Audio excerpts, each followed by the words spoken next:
Salut les gens, c'est Endeavor. Je vous retrouve pour une nouvelle vidéo consacrée à un dungeon crawler qui s'appelle Gloomhaven. Comme vous pouvez le constater, j'aime bien les dungeon crawlers. C'est un jeu qui est issu de Kickstarter, qui a été financé en septembre 2015, qui est en train d'être livré pour les Européens. Ça fait déjà quelques semaines quelques semaines, 2 ou 3 semaines qu'il a été livré aux États-Unis. Et c'est un des jeux qui est classé, le mieux classé sur la liste, les listes de Board Game Geek des jeux les plus attendus de 2017.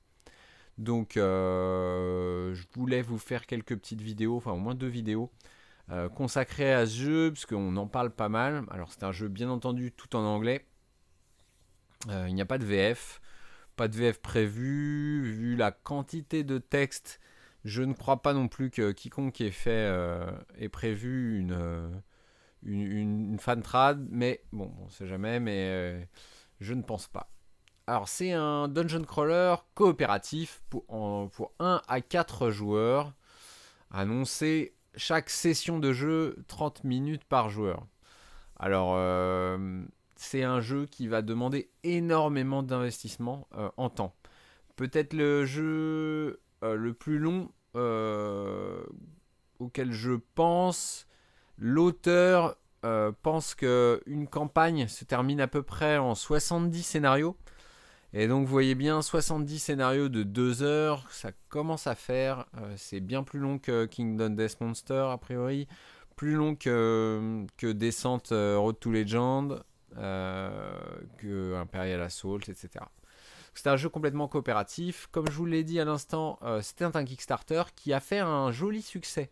Alors par rapport aux chiffres de jeu avec beaucoup de figurines, bien entendu c'est modeste, mais ils ont fait quand même quasiment 400 000 dollars, pardon, avec un jeu sans Kickstarter exclusive, avec très peu de figurines. En fait, seuls les héros, les personnages joués par les joueurs ont des figurines. Tous les autres monstres ont des petits pions en carton.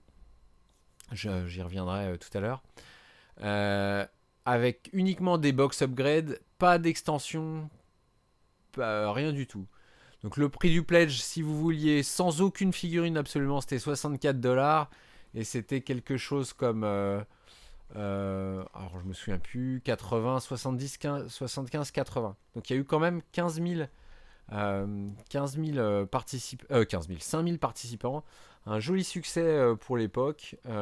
Franchement, chapeau. Donc c'est un jeu édité par Cephalofair Games. Donc c'est le deuxième jeu. Le premier jeu s'appelait Forge World ou Forge War, j'ai un petit doute, je suis désolé, qui est un jeu, un Eurogame, vraiment de gestion, euh, qui a un petit succès d'estime, qui a sans doute contribué au succès de Gloomhaven. En tout cas, les gens qui l'ont backé avaient pas l'air d'être déçus. Alors, c'est un dungeon crawl coopératif dans un monde heroic fantasy peu classique, on va dire, avec pas d'elfes, pas de nains, des races un peu étranges comme vous voyez, avec des cornes. Euh, euh, Alors, cette vidéo n'aura aucun spoiler. Alors, je vais vous expliquer pourquoi. Pour une fois, je fais une vidéo sans avoir joué de manière intensive au jeu. Pourquoi je fais cette vidéo assez tôt? J'en ferai une troisième dans très longtemps, quand on aura bien joué avec mes amis, enfin avec mon groupe, quoi. Parce que il y aura probablement peu de stock. Enfin, on ne sait pas trop, mais il aurait produit uniquement 2200 jeux supplémentaires en plus des 5000 des participants. Donc, il va être rapidement assez difficile à trouver. Donc, pour éviter que les gens peut-être se trompent sur ce jeu, j'ai lu beaucoup, j'ai joué un petit peu en utilisant Tabletop Simulator, etc. Donc, je pense que j'en sais suffisamment pour vous en parler, mais il n'y aura pas de spoiler, donc n'ayez pas peur, il y aura pas de souci. Alors pourquoi je parle de spoiler? Parce que c'est un jeu en campagne qui est qui est de type legacy. Alors le legacy, c'est-à-dire que en théorie, une fois que vous avez joué, votre jeu est modifié de manière permanente Et vous n'êtes pas censé refaire une campagne. Bon, pour une campagne de 140 heures, ça n'arrivera pas tous les jours. Comme ça. En pratique, c'est un des jeux où je pense que l'aspect Legacy est le plus facile à contourner. L'auteur a même mis sur Board Game Geek des feuilles à imprimer pour refaire des stickers, parce que bon, il y a des autocollants qui se mettent sur les cartes, qui se mettent sur le plateau, qui se mettent donc sur la carte du jeu, etc. Donc il a tout prévu et un guide pour reset toutes les cartes dans les bonnes enveloppes, dans les bons chiffres. Donc ça, c'est assez... pour moi, par exemple, qui ne supporte pas l'aspect Legacy, par exemple, jamais je déchirais une carte dans un jeu. Enfin, jamais. Bon, j'en sais rien, mais aujourd'hui, ça me viendrait pas à l'esprit. Toujours en me disant, bah, on sait jamais si on rejoue, si j'ai envie de relancer avec un autre groupe, etc. J'aurais pas forcément envie. Bref, tous ces fichiers sont disponibles. Et cette campagne de 70 scénarios environ, sur les 95 scénarios, autour de 95 scénarios, je sais plus si c'est 96, 97, enfin, disponibles pour le jeu, il y a un aspect narratif qui est assez important. Ça va dérouler une campagne, peut-être 40, 50 scénarios liés à l'histoire, plus un certain nombre de side quests, enfin de quêtes secondaires, pardon. Ça va être... l'histoire va se développer beaucoup. Par des événements liés à la ville, etc. Alors, bon, ça c'est la page du Kickstarter, vous en fichez un petit peu. Voilà, donc je voulais vous montrer la carte du monde. Alors, c'est une toute petite image. Sur cette carte-là, aucun lieu n'est marqué au départ. Et au fur et à mesure, on va commencer par le lieu numéro 1, parce que c'est l'introduction du jeu. Vous allez placer un sticker vous disant, ça c'est le lieu numéro 1, on peut y aller, on peut faire la mission numéro 1. À l'issue de la mission numéro 1, vous allez par exemple débloquer 1, 2, 3 missions avec d'autres endroits où on va pouvoir aller. Et à chaque fois qu'on va commencer un nouveau scénario, on va avoir le choix entre retourner en ville, la ville de Gloomhaven, et aller dans un lieu pour faire un scénario. Quand vous allez dans un nouveau lieu, généralement vous piochez une carte d'événement de road event, un événement lié sur la route, qui sont souvent négatives. Ces cartes sont recto verso et vous ne devez pas lire le verso. Au recto, vous avez un choix. Alors vous allez rencontrer, je sais pas moi, des bandits. Vous avez le choix entre payer ce qui vous demande une rançon et les combattre. Ça aura parfois des conséquences ponctuelles. Par exemple, si vous combattez les bandits, j'en sais rien, c'est un peu une invention, hein, mais vous allez perdre des points de vie sur le prochain donjon. Au début du prochain donjon, vous allez commencer avec moins de vie. Si vous payez, il pourra se passer d'autres choses, etc. Il y aura des conséquences à court terme, mais aussi des conséquences à long terme. Via l'utilisation de stickers ou de déblocage. Par exemple, si vous les payez, vous pouvez apprendre où est leur campement. Alors c'est pas un spoiler parce que j'invente. Et hop, vous prenez un stickers avec le lieu numéro 43 qui se met à tel endroit sur la carte, vous allez le mettre, ce qui veut dire que dans un futur scénario, vous pourrez aller là-bas et leur péter la gueule, récupérer votre argent. Et voilà comment le jeu se déroule. En ville, vous allez pouvoir acheter auprès des marchands, vous allez pouvoir faire des événements de ville qui sont, eux, plutôt positifs, mais selon le même principe où vous allez avoir des choix. Vous allez pouvoir donner de l'argent pour augmenter la prospérité de la ville. La prospérité de la ville, c'est un compteur qui est assez important. Au fur et à mesure que vous allez faire des missions, que vous allez interagir avec la ville, faire des choses comme ça, la prospérité de la ville va s'améliorer. Vous allez débloquer des nouveaux objets qui seront achetables en ville. Vous allez aussi débloquer en anglais des achievements, donc des éléments qui vont débloquer d'autres choses dans le jeu. Par exemple, c'est pas un spoiler, au tout début du jeu, on vous demande de coller un sticker disant que la ville, je ne vais pas vous raconter l'histoire de la ville, hein, mais est dirigée par... est sous la loi martiale. Et je ne sais pas à quoi sert ce sticker. Je suppose que si ce sticker existe, c'est que vous allez peut-être pouvoir avoir l'occasion de changer le gouvernement de la ville. Mais c'est pour l'instant assez mystérieux et c'est ce qui en fait l'intérêt.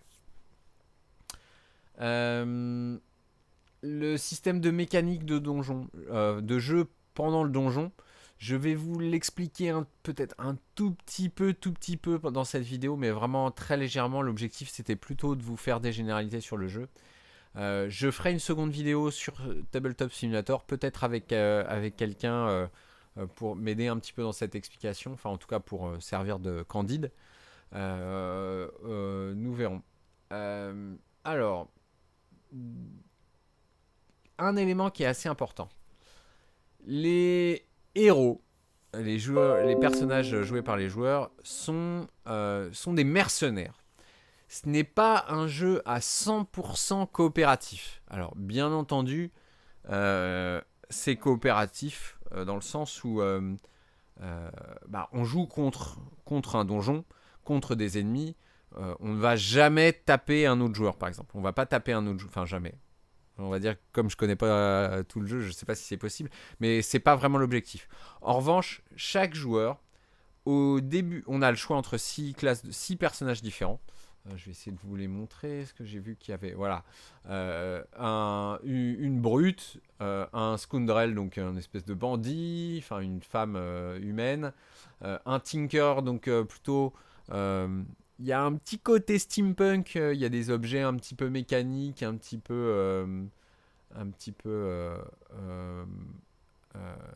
des anciennes technologies un peu mystérieuses. Un Spellweaver, donc un espèce de magicien, je pense. Un Kragheart qui est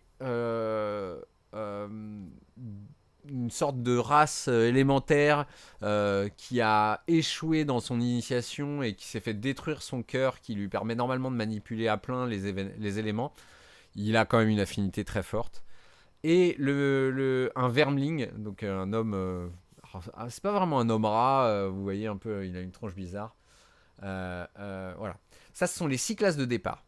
Au début de votre carrière, vous allez piocher 2 cartes d'objectifs. Ces cartes d'objectifs peuvent être secrètes ou révélées aux autres joueurs. Parmi ces 2 cartes, vous allez en choisir une. Cette carte-là, vous allez avoir... Alors, si je ne vais pas vous la lire exactement, mais il va y avoir des objectifs très très différents. Va vous donner un objectif sur le moyen terme. Une fois que cet objectif sera atteint, cette carte-là va débloquer une classe supplémentaire. Dans la boîte de base, il y a 6 classes de départ, 11 classes qui se débloquent. Votre personnage va prendre sa retraite. Votre ancien personnage va prendre sa retraite. Vous allez prendre un nouveau personnage avec un niveau, avec des bonus, parce que c'est vous qui avez débloqué la classe, etc. Donc sur l'objectif de la campagne, vous allez peut-être jouer 2, 3, 4 personnages différents qui vont évoluer et qui vont faire ça. Ces objectifs-là, l'objectif c'est quand même, c'est quand même de débloquer avant les autres le contenu pour pouvoir faire ça. De la même manière, par exemple, on ne partage pas l'or, on ne partage pas les objets. Donc c'est du semi-coopératif, mais il faut quand même réussir. Par exemple, pour pouvoir valider votre objectif, vos objectifs, généralement, il faut quand même réussir les scénarios. Si on réussit, si vous faites que looter les objets, l'or, etc., et que vous faites pas la progression du scénario, au bout d'un moment, votre groupe va quand même avoir des problèmes. Donc c'est du coopératif, mais pas complètement. Donc vous allez débloquer des éléments. Quand vous allez faire certains achievements, vous allez débloquer des enveloppes cachées. Vous allez rajouter des objets dans le pool d'objets. Ça, c'est la fameuse carte avec les stickers. Alors, qui ne ressemblent pas trop à ça aujourd'hui. Ils sont un petit peu plus jolis. La carte ressemble à ça exactement. Mais les stickers qu'on met sont un petit peu plus jolis aujourd'hui. Je ne crois pas que je vais pouvoir vous les montrer sur le moment, mais... bon, c'est pas très très grave. Là, par exemple, voilà, vous avez, au lieu de 23, là, il y a une vraie illustration avec le 23, le chiffre par exemple ici, la mission numéro 23, sachant qu'elles se font pas à part la première, elles se font pas forcément dans l'ordre, donc il faut pas tirer de conclusion.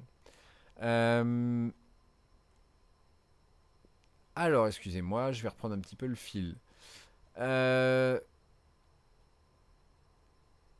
Oui, donc l'aspect legacy, l'aspect... Il y a pas mal de types d'ennemis. Alors, les figurines sont pas, très honnêtement, pas exceptionnelles. C'est pas un jeu avec vraiment ce qu'on appelle du kilo plastique, c'est-à-dire vraiment beaucoup de figurines. D'ailleurs, il y avait 45 types d'ennemis, je crois qu'il y en a un petit peu plus aujourd'hui.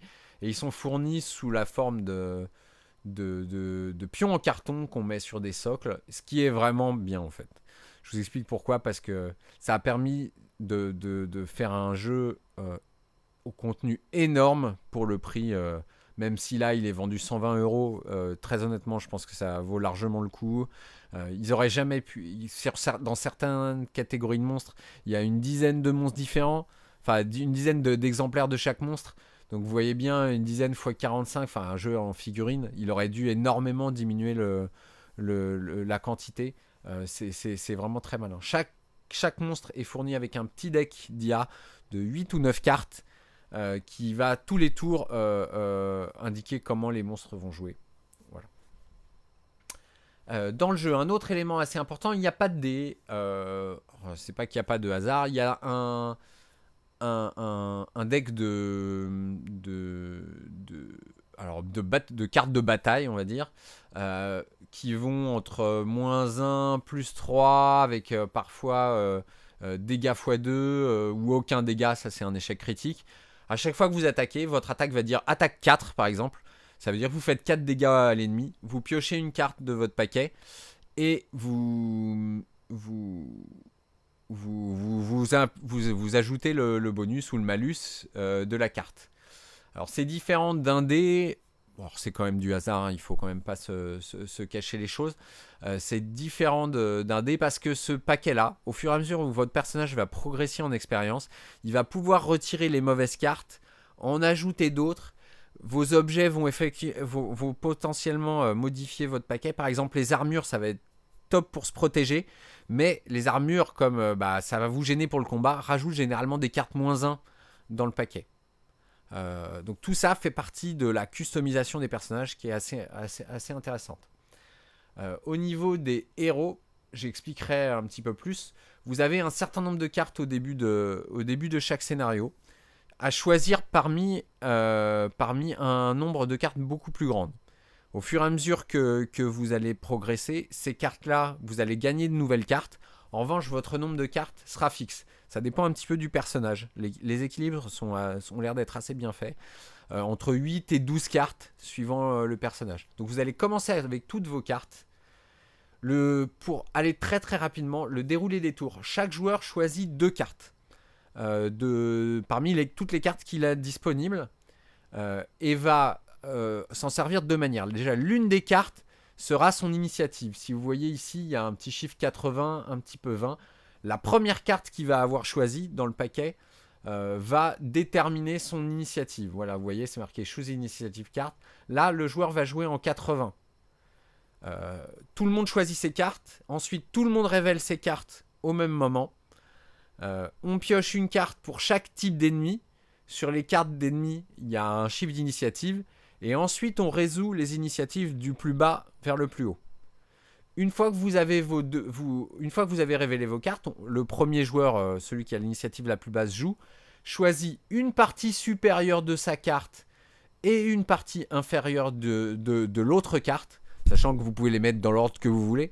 Donc, donc pendant la planification, vous allez faire un choix, mais au moment de la résolution, il est possible que vous changiez d'avis et que vous échangiez le haut de la carte. Vous ne pouvez pas faire deux hauts et deux bas. Voilà, vous pouvez pas faire deux hauts et deux bas. Vous allez résoudre ces effets-là. Votre tour sera terminé. On passe au suivant. Sachant qu'il y a une petite partie de joker, vous pouvez toujours faire une attaque au corps à corps de 2 à la place du texte du haut d'une carte. Et vous pouvez toujours vous déplacer de 2 à la place de la partie basse d'une carte. En dehors de ça, il n'y a pas d'action automatique. Vous n'avez pas tout le monde n'a pas 2 points. Enfin, par exemple, dans Descente, tout le monde a X points de mouvement tous les tours, puis une action. Là, tout se joue par les cartes. Un petit peu comme Myth, dont j'ai parlé avant. Sauf que dans Myth, vous piochez une main et vous décidez de ce que vous allez faire. Là, vous avez une main de départ. Les 2 cartes que vous allez avoir jouées vont aller dans votre défausse. Et ça va servir d'espèce de compteur pour savoir si votre personnage est complètement épuisé. Quand vous avez... au bout d'un moment, vous allez avoir énormément de cartes dans votre défausse, de moins en moins de cartes en main. Quand vous le voulez, vous pouvez faire un repos. Alors, je ne vais pas rentrer dans les détails, il y a un repos court, un repos long, mais le principe est plus ou moins le même pour le timer du jeu. Vous allez prendre toutes les cartes qui sont dans votre défausse, vous allez les mélanger. Vous allez en défausser une face cachée, pas face cachée, au hasard, je veux dire. Et vous allez reprendre toutes les autres cartes. Ces cartes-là, alors quand je dis défausser, elles vont être perdues sauf effet très spécial. Toutes ces cartes-là vont être perdues complètement jusqu'à la fin du scénario. Donc au fur et à mesure que vous allez jouer vos cartes, les défausser, reprendre vos cartes, les défausser, vous allez avoir de moins en moins de... Vous finirez par ne plus avoir de cartes. Une fois que c'est arrivé, votre personnage ne peut plus jouer le scénario, il est fatigué, il garde quand même son or, il garde quand même la récompense si jamais on réussit le scénario, il garde les trésors qu'il a lootés, mais vous ne pouvez plus participer. Ça sert de compteur de ça. Votre personnage a également des points de vie. Si vous le voulez, vous pouvez... si vous tombez à 0 point de vie, vous êtes immédiatement hors combat, de la même manière que si vous n'aviez plus de cartes. Il y a un phénomène, si jamais vous voulez ignorer un coup qui vient de vous être mis, vous pouvez perdre une carte pour le scénario. Ce qui accélère la façon, enfin la vitesse à laquelle vous allez perdre vos cartes. Cette gestion de main là est vraiment capitale dans le jeu et c'est ce qui rend aussi le jeu un petit peu compliqué, je pense, pour la première partie, parce que vous avez toutes vos cartes. Vous avez tout le choix d'initiative, vous avez tout le choix entre les hauts et les bas de cartes. La première partie, je pense, est assez longue, va mettre au moins 3 heures, 4 heures. Enfin, peut-être pas 4 heures, ça dépend un petit peu de vos joueurs. Si vos joueurs souffrent un peu d'analysis-paralysis, je pense que ce jeu va être un petit peu difficile. Que ce soit pendant la phase de planification ou un petit peu moins, mais quand même un petit peu pendant la phase de résolution, je pense que ça va être compliqué. Mais c'est ce qui en fait, je pense, la richesse du jeu. Voilà. Vous allez commencer votre jeu, la première partie, avec les cartes standards. Vous avez 10 cartes standards, généralement 3 ou 4 cartes qui sont disponibles au tout début du scénario, dès votre personnage niveau 1. Pour le premier scénario, il commence de commencer avec ces cartes standards.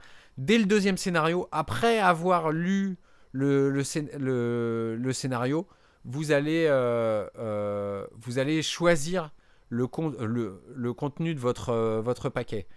Vous allez par exemple apprendre qu'il y a beaucoup de types de monstres comme ça, vous allez vous dire que ça serait bien d'inclure cette carte-là. Au début de chaque scénario, vous avez toutes vos cartes disponibles et vous faites un paquet de X cartes suivant votre personnage. Donc ça, c'est la partie un petit peu deck building, même s'il n'y a pas de pioche du jeu. Voilà. Et plus vous allez passer de niveau, plus vous allez pouvoir incorporer des cartes de niveau élevé. Et chaque personnage a des cartes complètement différentes des autres joueurs. Enfin, complètement. Il y a une partie des actions qui sont communes, hein, bien entendu, du mouvement, des attaques à distance, etc. Mais il y a des effets permanents, il y a des sorts de bonus, enfin des buffs, quoi, que vous allez garder en au-dessus de votre carte et qui vont marcher un certain nombre de fois. Vous allez...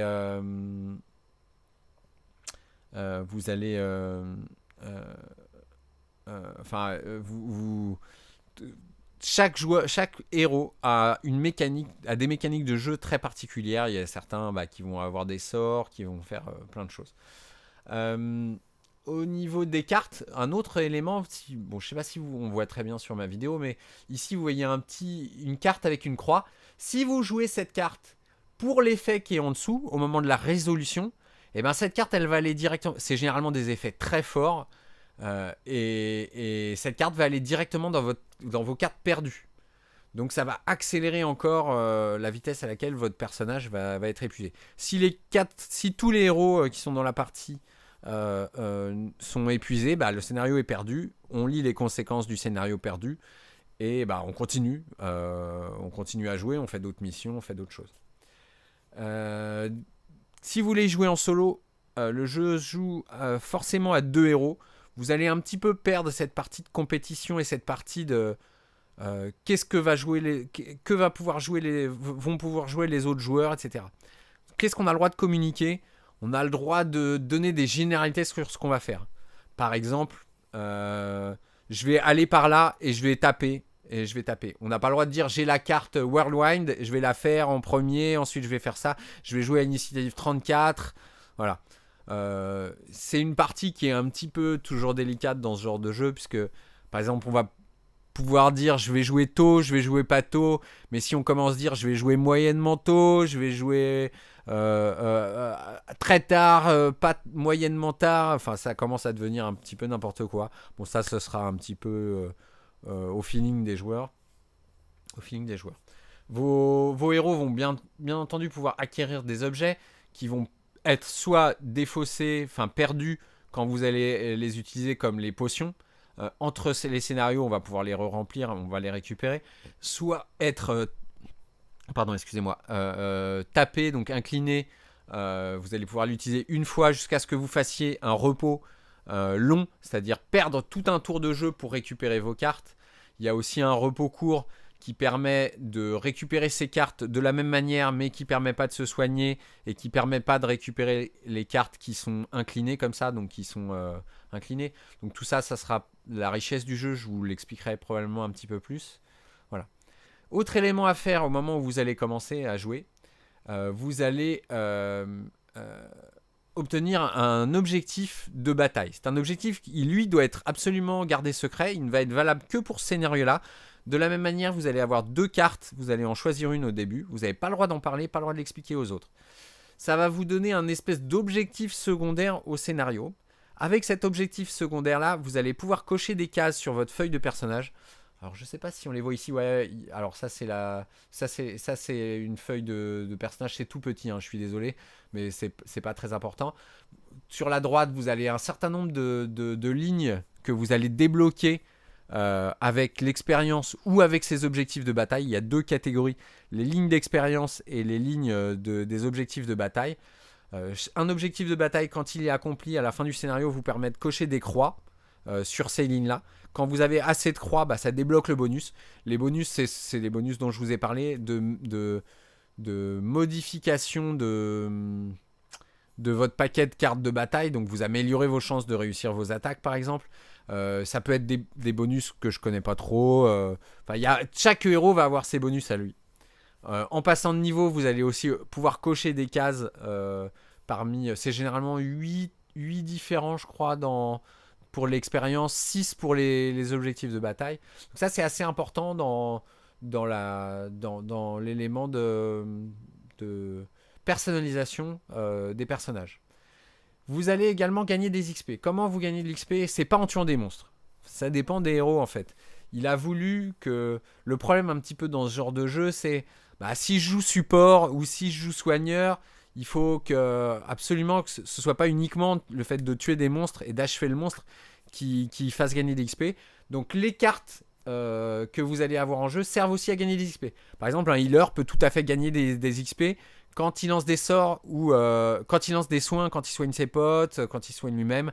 Un personnage de soutien, s'il lance des sorts de debuff sur les ennemis ou de buff sur ses alliés, il va gagner des XP. Tout est généré par ces cartes. Donc je trouve le système est très bon. Et en revanche, chaque joueur va progresser un peu à sa manière et va... Hop, excusez-moi, je perds un petit peu. Va choisir la vitesse à laquelle il va progresser suivant la manière dans laquelle il va jouer ses cartes. Voilà. Il y a d'autres éléments. C'est un jeu qui... j'ai peur de vous avoir fait croire que c'est pas un jeu coopératif. En fait, c'est extrêmement coopératif. Si les joueurs ne se coordonnent pas un petit peu, je pense que les scénarios sont assez difficiles. Euh, la plupart des retours qu'on voit aujourd'hui, alors bon, je pourrais vous en dire plus tard, disent que les scénarios se jouent vraiment sur pas grand chose dans les derniers tours. Il y a un autre élément coopératif, c'est que le champ de bataille, la magie, les capacités spéciales bénéficient de forces élémentaires. Un joueur peut tout à fait faire arriver dans le champ de bataille un élément, par exemple le feu, augmenter la puissance de la magie de feu autour de lui. Lui-même va pas pouvoir l'utiliser à ce tour-là, au tour où il joue ça. En revanche, quelqu'un d'autre du groupe peut utiliser cet élément et le consommer. À la fin du tour, tous les éléments magiques qui ont progressé vont diminuer d'un cran. Et quand ils auront diminué de 2 crans, ils auront disparu. Donc vous pouvez vous-même utiliser cet élément d'un tour sur l'autre si personne ne l'a pris. Bref, il va y avoir de la gestion un petit peu comme ça de ce pool d'éléments. Ce sont les pions que vous voyez là sur le plateau. Ah non, pardon, ce sont les pions que vous voyez là. Les petits pions en bois, le feu, la glace, le vent, les ténèbres, la nature. Celui-là, je vous avoue, la lumière, je crois. Enfin, je suis plus trop sûr. Ça va être un élément qu'il va falloir se coordonner. C'est un petit peu comme... Et bon, d'ailleurs, ce jeu est beaucoup comparé à Mage Knight alors pas vraiment dans le gameplay, mais dans les sensations qu'il joue. Le pool de dés le pool de dés en commun de Mage Knight est assez proche de ça en fait. C'est si quelqu'un pioche dedans juste avant que vous puissiez le faire, etc. Ça se joue. Le fait que ce soit pas 100% coopératif va faire que il va y avoir des discussions, des engueulades, des trucs comme ça. Enfin bon, bref, ça va être joyeux. Je crois que je vais pas tarder à m'arrêter là pour cette vidéo d'explication, on va dire, de principe du scénario. Le jeu n'est pour l'instant pas disponible en complet sur Tabletop Simulator. Je ne sais pas si, très franchement, il le sera un jour.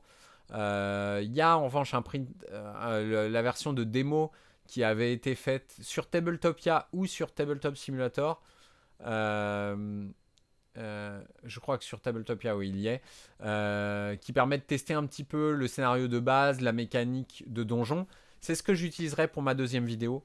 J'expliquerai tous les mécanismes de jeu proches de ça dans une deuxième vidéo. Je vais laisser ça reposer. On va jouer pas mal et puis je ferai probablement une troisième vidéo pour vous expliquer tout ça. J'espère que j'ai été clair sur les principes du jeu. Mon objectif, c'était bien entendu de pas tout vous expliquer. Bon, non seulement il y a il y aurait plein de spoilers, mais en plus je connais pas tout au principe du jeu, mais c'est de vous donner des généralités sur à quoi ça ressemble. Je vous retrouve pour une... Alors oui, les règles... excusez-moi, je voulais vous parler un petit peu des règles. Hop. Ça, c'est à quoi ressemble un scénario. Vous avez une introduction à lire.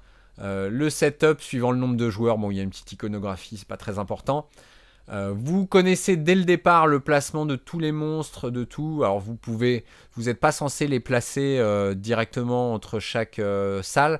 Tant que vous n'avez pas ouvert une porte, les monstres qui sont de l'autre côté ne sont pas activés. Sauf peut-être cas spécial.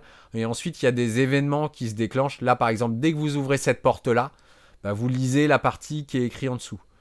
Ici, vous avez un coffre. Le contenu de ce coffre est caché. Personne ne sait le contenu du coffre au moment avant d'avoir lu à toute la fin, vous allez lire le coffre numéro 7, voilà, il y aura ça dedans. Vous allez avoir des objectifs, vous allez obtenir des choses. C'est pas trop un spoiler ça, je vous rassure, c'est vraiment le tout début du scénario. Juste après avoir fait votre première campagne, ça commence comme ça. Vous commencez en ville. Vous avez le choix de faire un événement de ville ou pas, ce qui est plutôt conseillé, puisque dans le manuel, ils disent que ce sont plutôt des événements positifs. Ensuite, vous avez 30 or par joueur à dépenser, soit dans les objets de départ, soit même vous pouvez donner un petit peu d'argent au sanctuaire pour augmenter la prospérité de la ville. Sachant que dès qu'il y a 100 pièces d'or qui ont été données, ça débloque un achievement. Alors je ne sais pas ce qu'il fait, mais ça peut vous inciter. L'autre incitation, c'est quand vous donnez de l'argent. Pour le prochain scénario, vous mettez 2 cartes x2, dégâts x2 dans votre deck. C'est vraiment, vraiment, vraiment très important parce que c'est comme des coups critiques.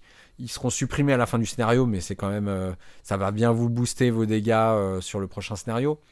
Vous allez dépenser votre argent. Ensuite, normalement, vous avez le choix de l'endroit. Pour le premier scénario, vous êtes obligé d'aller dans ce scénario enfin pour le début de la campagne, vous allez en 1. Sur cette route, vous allez piocher une carte de road event. Vous allez arriver sur le scénario, vous faites le setup, vous choisissez vos cartes, ce que je conseille pas pour le premier scénario. Vous piochez votre battle goal. Et alors au tout début, vous avez quand même pioché votre objectif général dont je vous ai parlé tout à l'heure. Le livre de règles fait quand même... j'aurais pu l'utiliser pour vous montrer... J'aurais peut-être dû l'utiliser un petit peu plus pour vous montrer les personnages. Les monstres ont des niveaux. On tourne la carte pour donner les bons objectifs. Il y a une enveloppe dans laquelle vous mettez la carte, ce qui masque les autres caractéristiques, ce qui rend le jeu plus clair. Sur cette enveloppe, il y a des petits chiffres 1, 2, 3, 4, 5, 6, 7, 8, 9, suivant le nombre de monstres. Et les dégâts que les monstres prennent, vous les mettez sur cette feuille. C'est vraiment très pratique. Franchement, le jeu a été très bien pensé. Il y a une seule grosse critique sur le matériel. Je vais essayer de vous le montrer. Hop. C'est le tracker. Voilà. Ici, vous avez un tracker de points de vie et un tracker d'expérience. Ils sont mal faits, ils se cassent la gueule. C'est vraiment pas terrible. Franchement, ça, c'est pas terrible. C'est pas un drame. Vous prenez un dé, vous prenez un bout de papier, vous prenez ce que vous voulez, des compteurs. Voilà, ça se fait tout à fait. Vous voyez ici, vous avez le compteur de points, le compteur d'expérience. Tout le monde dit que c'est pas terrible. Parce qu'en fait, contrairement à ce qu'on voit ici, ce sont pas des petits carrés, je crois. Ou si ce sont peut-être des petits carrés. Je me souviens plus très bien, mais ils se cassent la gueule. C'est pas terrible. Voilà, c'est pas terrible. Le manuel fait quand même 52 pages. Les règles, je pense, sont pas très compliquées, mais c'est un Ameritrash. Alors, peut-être que j'en parlerai dans quelques secondes. C'est un jeu où il y a beaucoup de cas particuliers. On se pose pas mal de questions. Voilà, il y a beaucoup. Il y a une grosse FAQ. Pas forcément pour des règles mal écrites, mais parce que on se pose toujours des questions dans ce genre de jeu. Voilà, ça c'est le blessing, tout ça c'est l'explication des règles, l'explication des points de vie. Quand vous passez de niveau, votre nombre de points de vie maximum augmente. Bon, ça c'est toute l'explication. Il y a un thread de FAQ qui est très très bien fait parce que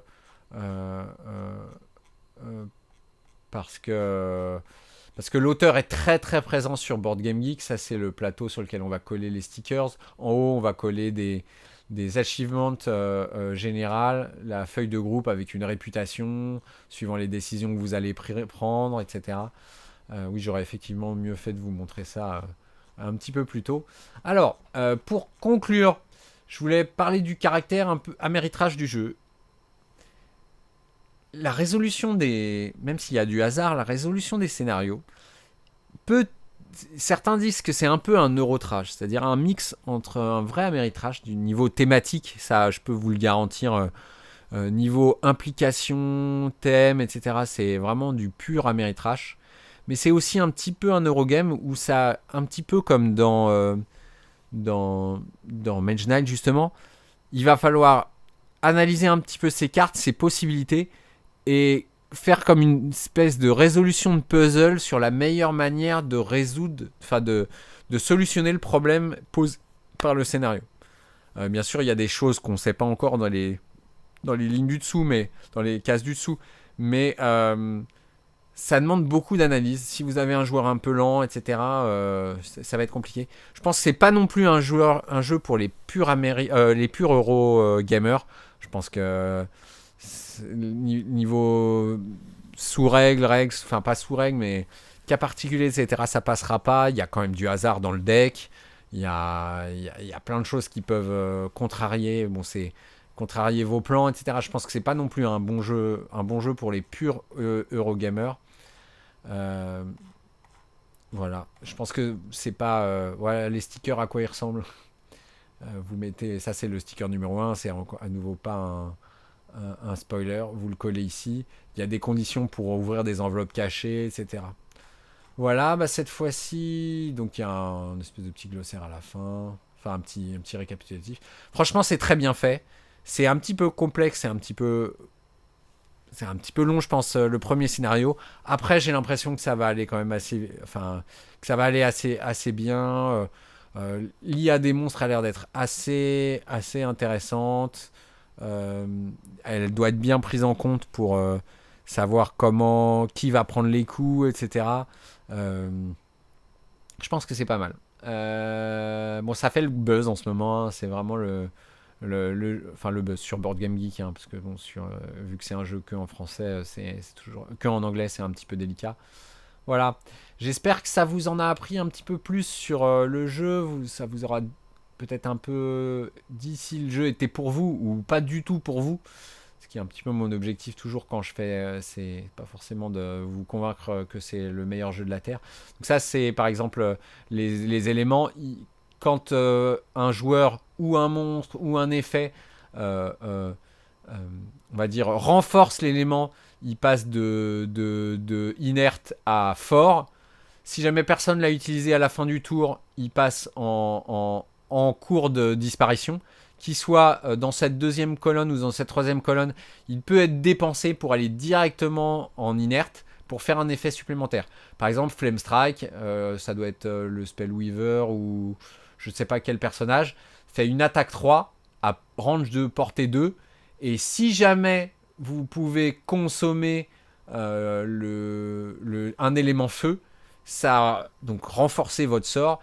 En plus, ça applique la condition wound, blessé, à votre cible. Donc attaque 3, ça veut dire que vous faites 3 de dégâts plus la somme qui est sur la carte. Range 2, bah, c'est tout bête. Donc c'est un jeu à hexagone. Je suis en train de peut-être faire un petit peu trop long et faire un petit peu de trop détaillé. On parlera un petit peu plus du système de jeu quand on jouera avec quelqu'un, je pense. Ça sera un petit peu plus simple. Il y aura des questions, il y aura des choses comme ça. Ça sera peut-être plus sympa. Voilà, c'était Gloomhaven. Je vous dis à bientôt.